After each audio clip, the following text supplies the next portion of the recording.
Hello and welcome to New Frontiers on CCTV International. I'm Ji Xiaojun in Beijing, and today we're continuing with our major series about Chinese Kung Fu.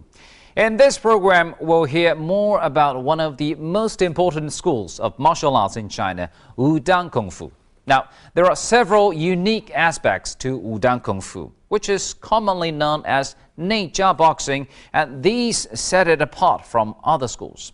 For one thing, it's based on Taoist principles. So Neijia boxing uses soft tactics to overcome hard and stillness to overcome motion. Thus, it enables the weak to defeat the strong. As you might imagine, there are many fascinating stories told about the masters of Neijia boxing.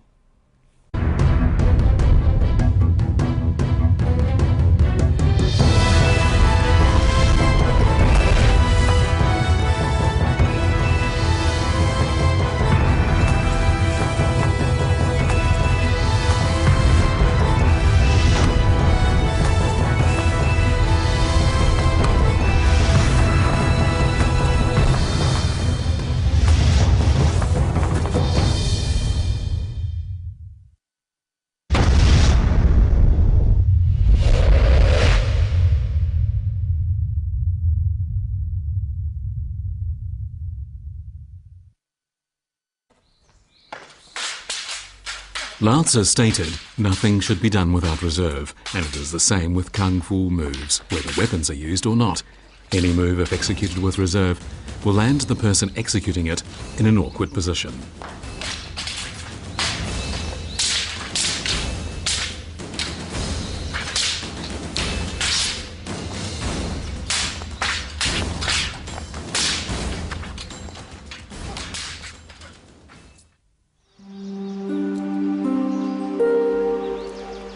In Lao Tzu's philosophy, letting things take their own course and being detached from worldly strife are regarded as virtues, and these two tenets of Taoism are seen in Kung Fu. A Kung Fu practitioner must practice fine virtues.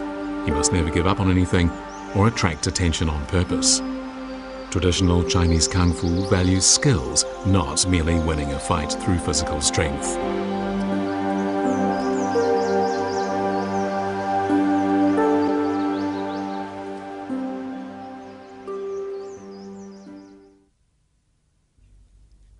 Taoists practiced Kung Fu not to fight one another, but to defend themselves against the wild beasts inhabiting the forests where they meditated, or to fight off bandits when travelling on foot. But they also practiced Kung Fu in the hope of achieving harmony and merging with nature, which was their ultimate objective.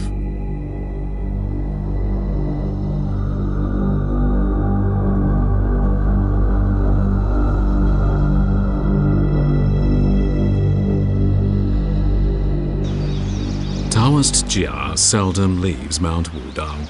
Apart from daily classes and ceremonies and prostrating himself before the statue of the god of Zhenwu, twice every day at midnight and at noon, he engages in sitting meditation. During this meditation, he practices internal work, which means taking in the fresh and expelling the stale in order to guide qi inside his body. Taking in the fresh and getting rid of the stale is called tu na by Taoists, while guiding qi inside the body for circulation at will is called Dao Yin. Together, they are used to cultivate internal vital energy, and this is very important in the life of a Taoist. 中国古代历史渊源很久远的这个内丹术，它更强调的是什么呢？内气的腐蚀，内气的吐纳。内气的流转周流，内气的运用，所以这个古代的内丹术呢，在我所知道，我所跟一些武术名家或内丹修炼者的这个请教当中，知道，像内家拳呢，练到高层境界的时候，它就应该与这个内丹术的修炼相通相近了，是吧？它在低层次。在中间层次可能还到不了这个，体会不到这种东西，但是到往高层次追求这个内家武功的时候，它离不开内丹的思想。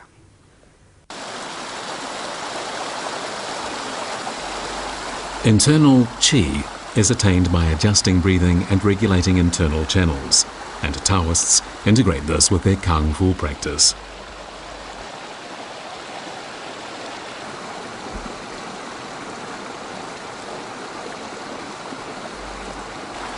The cultivation of internal qi initiated by Taoists was later adopted widely by Kung Fu practitioners. Taoists believed that acquiring qi from nature to replenish one's own and making it circulate at will inside the body through unblocked channels to reach every part of the body was a magic weapon that could be used to overcome a rival.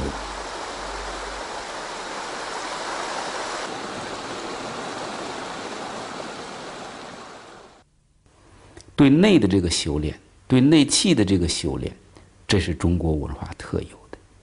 我为啥说内家拳是中国这个武术的一个象征和代表性的拳，是中国文化的产物？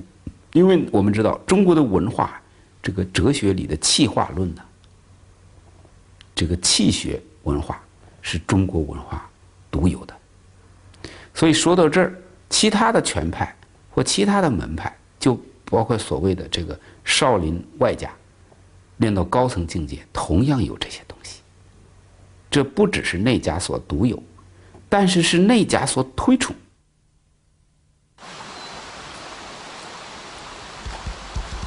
Taoist Zhong Yunlong long cherished a wish to cut into a cliff face to form a cave that would be totally inaccessible to anyone else. He uses his cave as the place to practice internal qi. To Zhong, such a location is ideal, as he knows well that in ancient times people used such isolated sites to improve their kung fu skills.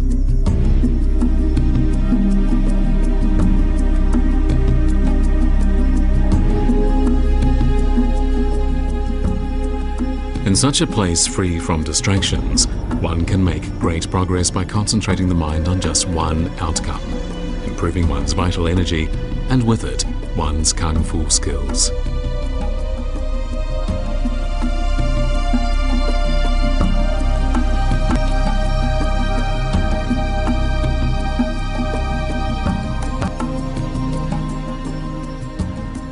So 是我们道教的很多前人呢，他造了很高的悬崖，外丈悬崖，他在那个悬崖上面找一个很险的地方，他在那栽赃，那稍不注意可能就会有粉身碎骨的威胁，所以他注意力非常集中，他不敢想别的东西。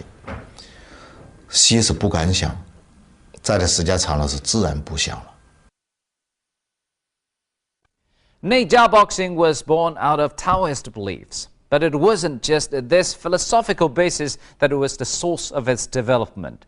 Another key factor was the Wudang Mountain's special status during the Ming Dynasty. But back to the Qin and Han dynasties more than 2,000 years ago. Some Taoists on Mount Wudang worked hard to become immortal. The weather on the mountain never went to extremes, and fully 1/3 of the medicinal herbs described in the classical book Compendium of Materia Medica could be found on the mountain. This place, cut off from the outside world, naturally became seen by Taoists as an ideal place to practice their meditation.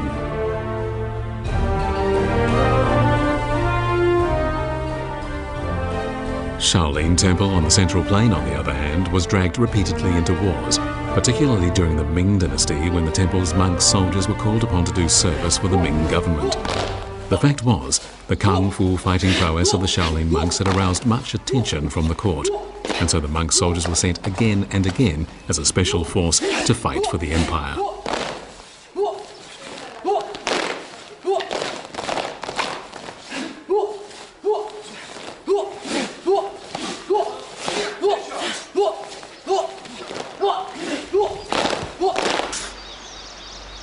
Compared with the monks of Shaolin Temple, the Taoists on Mount Wudang were fortunate, as a stone bearing an edict of the emperor prohibiting the recruitment of Taoist monks as soldiers confirms. The decree on the stone reads, "Let them be undisturbed in their meditation." Ming emperors valued Taoism more than any previous rulers, and they even gave Taoists lands to be farmed for them by hired peasants. Being so amply supplied, the Taoists on Wudang were able to concentrate on their techniques, and this made it possible for Neijia boxing to progress rapidly.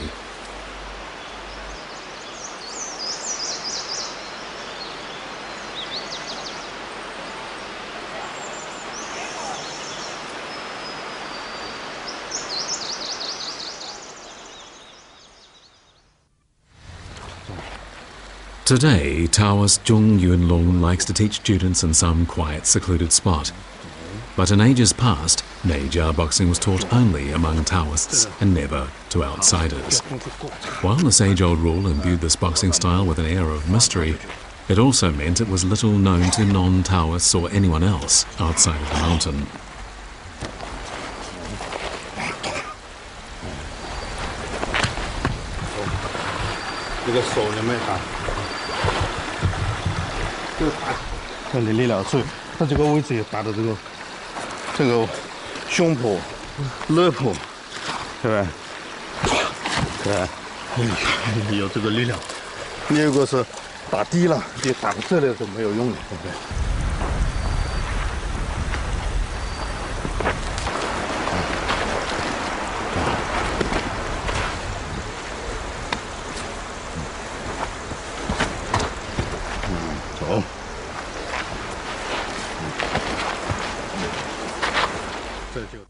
When the Ming dynasty was succeeded by China's last dynasty, the Qing dynasty, the new dynasty brought with it new cultural beliefs which had a major impact on Taoism, a philosophical tradition of the majority Han people.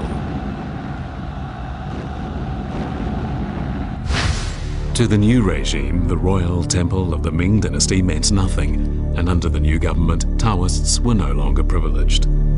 To make a living, many had no choice but to leave the mountain, but there was a positive side effect. Inevitably, their Neijia Kung Fu, along with its theories and tactics, spread into the world outside the mountain.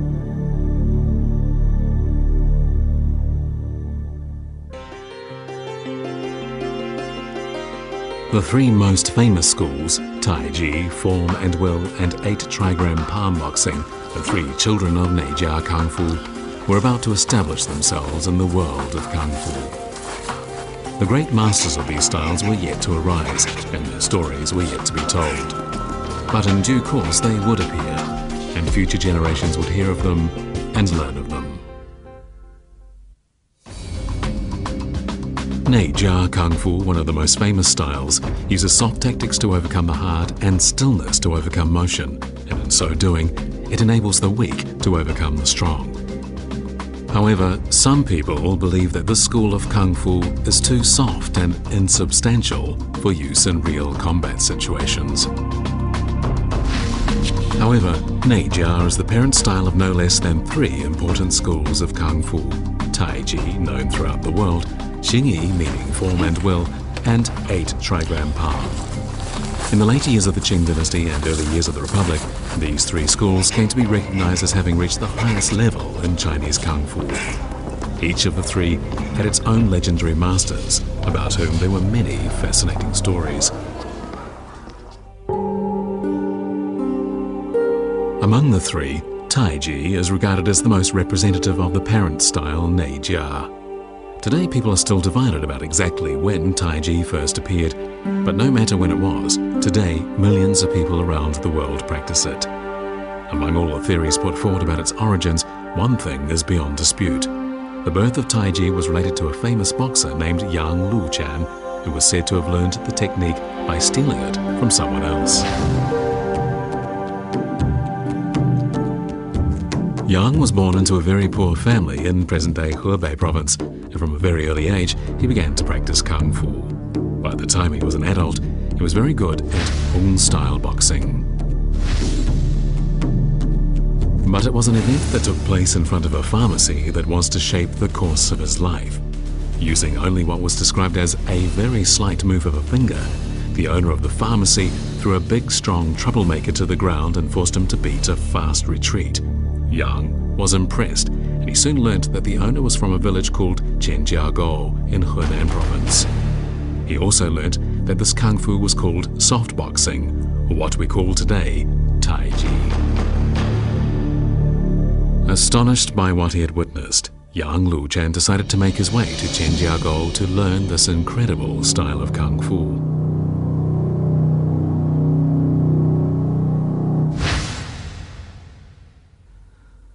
The village of Zhenjiagou in today's Wenxian County in Henan province has been a cradle of numerous Kung Fu masters. Even today, most of the residents of the village, some of them young and others older than 70, can do Kung Fu very well.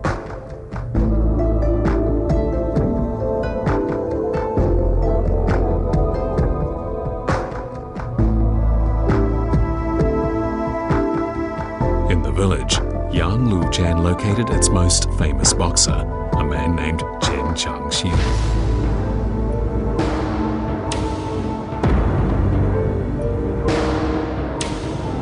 Chen Changxing was tall and strong and possessed Kung Fu skills that seemed unfathomable. When he attended a theatre performance or went to a temple fair, he wouldn't budge an inch, even when a huge crowd was pressing him from behind. Not surprisingly, people called him Mr. Rock.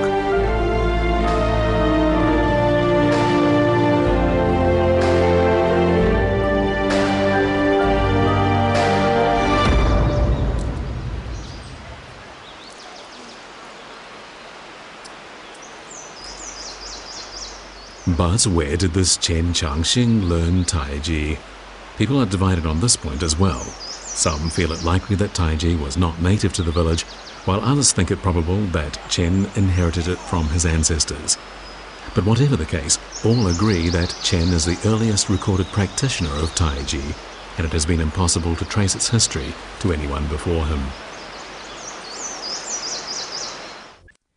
Well, today we can still see the yard where Yang Luchan learned Taiji. At first, Chen Changxing refused to teach him, and it is because of this that the story about Yang stealing Taiji arose. The truth, however, is rather different.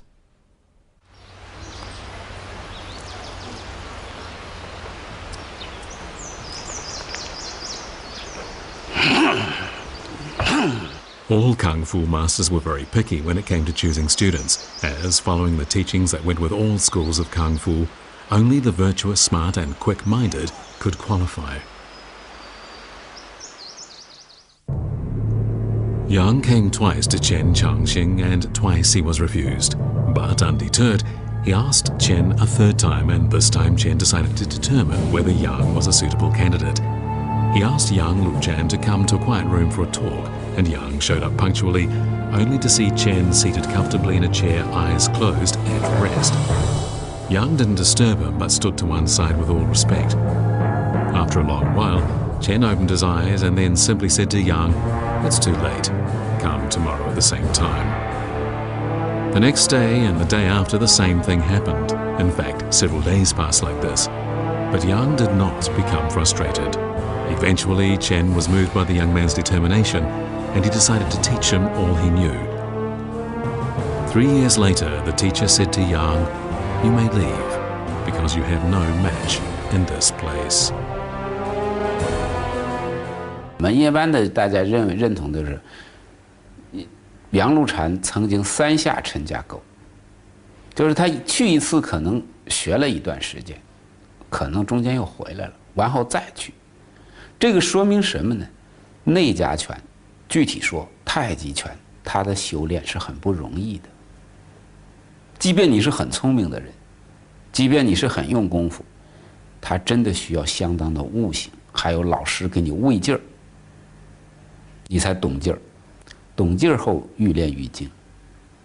啊，你得懂劲儿，这是第一关。所以这个内家拳的修炼呢，很不容易。他那个神奇，让人家看起来好像没劲儿打人，好像手很慢能打人，他不容易啊，练到那个境界。所以啊，修道者多如牛毛，得道者少如凤角。 The great fame Yang Luchan eventually enjoyed was closely related to his experiences after he mastered the skill. He returned to his hometown in Guangping County, and there he met with many Kung Fu practitioners and beat all of them. In no time at all, his name was known throughout the area.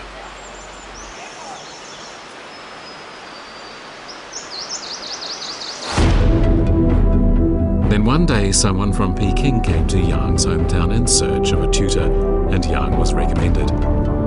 At first, there didn't seem to be anything particularly unusual about the rather thin and short Yang, but the man from Peking decided to employ Yang, and he ended up teaching the children of the Zhang family how to read and write.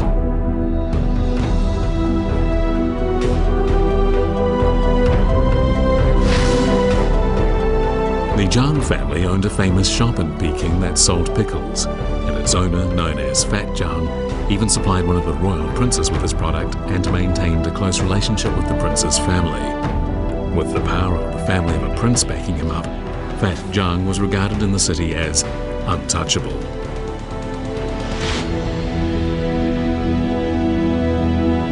杨露禅到了张家以后啊，张家这个老板啊，就是这个东家呀，也没有看得起他，对他很慢待。杨露禅呢，曾经就是在这个饭桌上呢，于是亮了他的本事，最后征服了这些人，最后才扎下根来。这些东西呢，有很多传说、轶事和演绎，我们也无法一一的去考证。 但有一个东西是杨露禅被近代武术史称为杨无敌，号称杨无敌，一生与人交手无数，据说无有败绩。 After the legendary incident at the dinner table, Yang began not only to teach the children of the Zhang family reading and writing, he also began teaching various members of the family Kung Fu.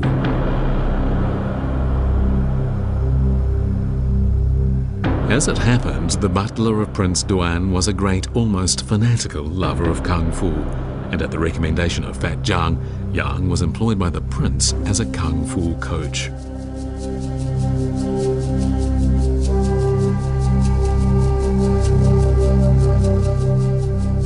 Being employed by a prince of the empire naturally helped to spread Yang's name far and wide.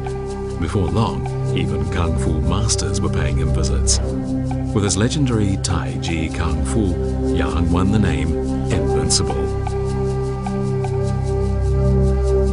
其实这个武术啊，在这个旧社会啊，武林的仿拳呢，它应该包含着很多这个意思。一个意思呢是要交流，叫事迹，就是我在门内，因为知道学拳的人先是在门内学，跟师傅学，跟师叔学。 跟师兄弟交流，然后他到外边去仿拳呢，他有试技的意思，试试自己的东西练到了什么样的程度，这有这一层意思。还有一个，他要想以此来这个谋生吃饭，他要扬名，他要在试技的过程当中较量，是吧？赢了别人，然后他才能够扬名，是吧？这个。 当然，还有一个最本质的原因就是交流。人经30，武艺高，人必须有见识。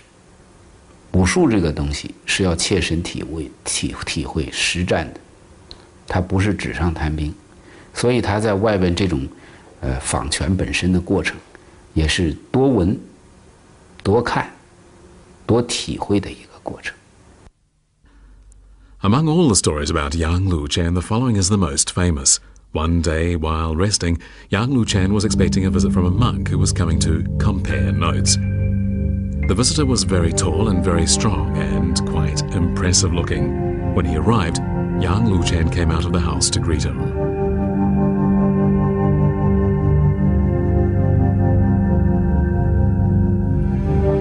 The monk greeted Yang with all courtesy, and then Yang invited him into his living room for a chat.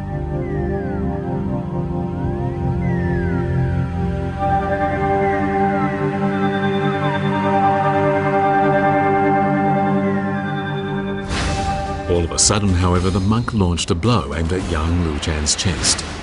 Yang contracted his chest a little, used his right arm to fend off the blow, and with a gentle push, the monk was sent flying. He dropped to the ground, as if downed by a heavy blow. It was quite some time before the monk regained his breath, and when he did, he readily admitted his defeat and said he was very curious about the type of Kung Fu Yang had just applied. The great fame Yang Luchan eventually enjoyed was closely associated with his experiences after mastering Tai Chi. His special position in the Imperial Army naturally helped to spread Yang's name far and wide. Before long, other Kung Fu masters were seeking him out. Some would challenge him, and using his legendary Tai Chi Kung Fu, Yang beat them all. Thus, he became known as Yang the Invincible. In our next program, we'll hear more stories about Chinese Kung Fu, so please tune in again. And thank you for staying with us on today's New Frontiers. I'm Ji Xiaojun from CCTV International. Goodbye.